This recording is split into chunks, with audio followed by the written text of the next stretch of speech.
of doing it? How's it been, even with the COVID pandemic going on? Man, I would say it's been a roller coaster for sure. It's been a ton of work and a ton of adapting and all that sort of thing. But I'd say the biggest thing that changed, and just to summarize, and this goes for any organization, anything that you're a part of, like, and I'll keep it general just so it's more interesting, is TEDx started as just a small club, right? As a passion, as an idea, as something that wanted to come to fruition, right?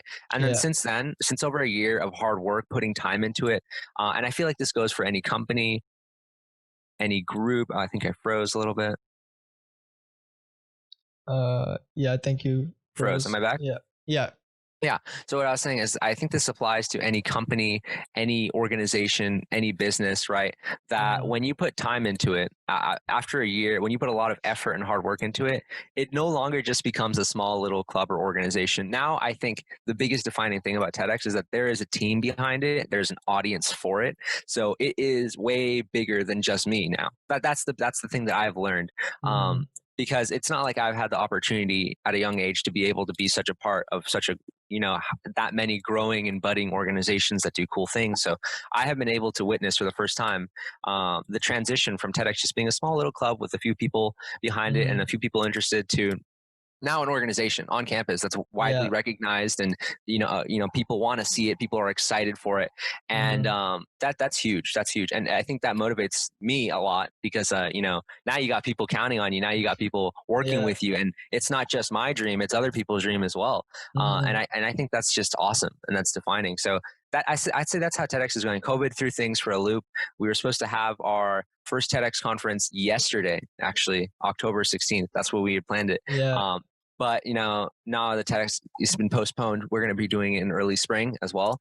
But we have all of our speakers onboarded. We closed our speaker applications not too long ago. And it's exciting. I can't wait. I think I've had the opportunity to sit in and see all the speakers and how their speeches are developing. We have a team in-house that's working with them and advising them with their speeches, their presentations. We're starting to guide them more towards slides now. They've completed their rough drafts and all those sort of things. So it's going to be really cool. It's going to be very cool. And man, so you work with the speakers to develop like everything as well? Yeah. Okay.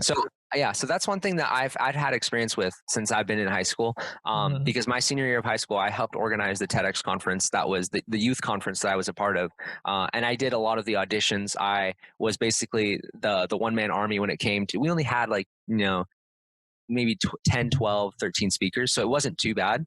But I would meet with them all, and, I'd have them send me their Google Docs, rough drafts. I'd proofread them, give edits.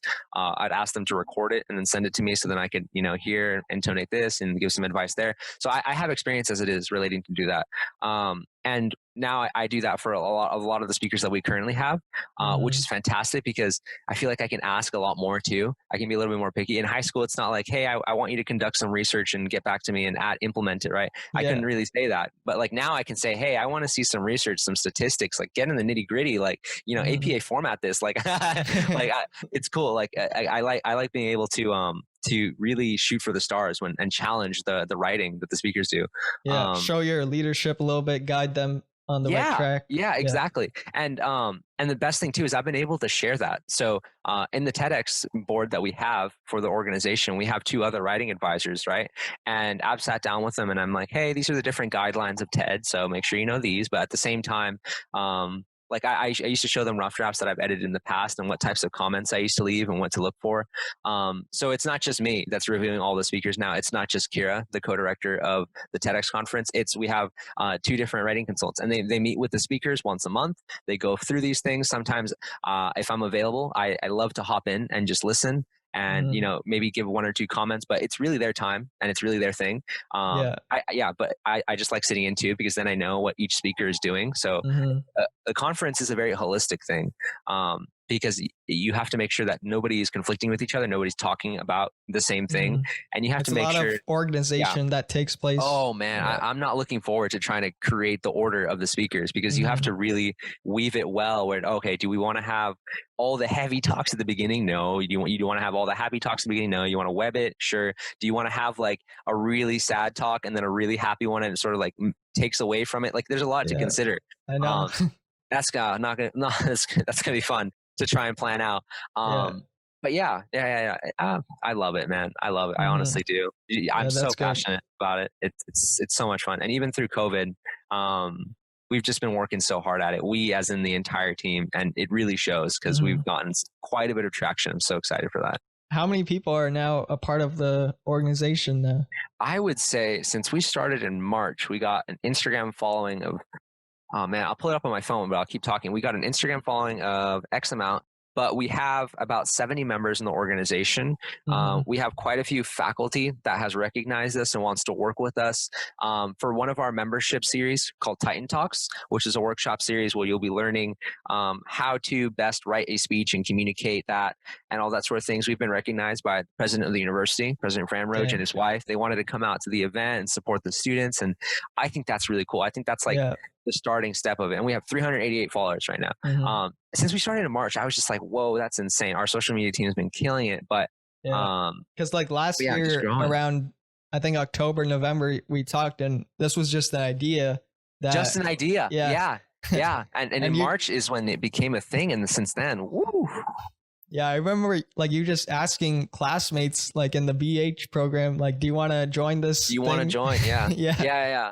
And some of them did. Some of them did. Some of them were on our board, and it's fantastic. I get to work with some very, very cool people. And you know, when you're working with cool people, cool things get done, and it's so much more fun too. Yeah, so much more fun. Everybody on the board is just so dedicated and super hardworking, and I feel like we're all taking away and all learning so much from it.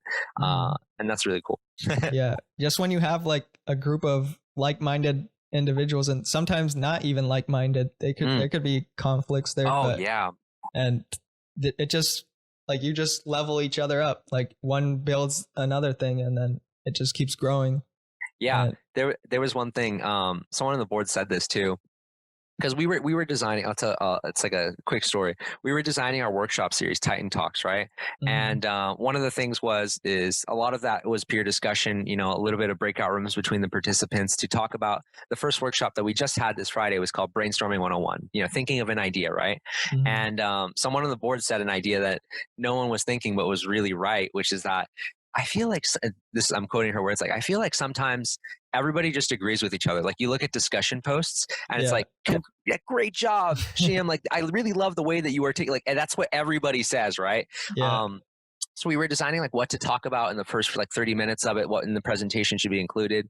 And she's like, we should put the thing of like challenging ideas, like make sure that like that's a point, because because like I feel like that's something that not a lot of people will do unless it's encouraged. And she's like, we should encourage that. And I didn't think about that, right? I was like, oh, let's just, you know, let's make sure that we're being inclusive. Let's talk about this and let's give instructions. But she's like, no. We should have people like challenge the things that they're talking about, right? I'm like, yeah, that's a really good idea. So I think that's what comes out of having a diverse board, a diversity of thought, and a lot of cool ideas that come out, especially like when you have all like-minded individuals, things slip in through the cracks, but we have such a wide variety of professionals and students on the board, and we really get a very, very thought out, well challenged idea whenever we present something.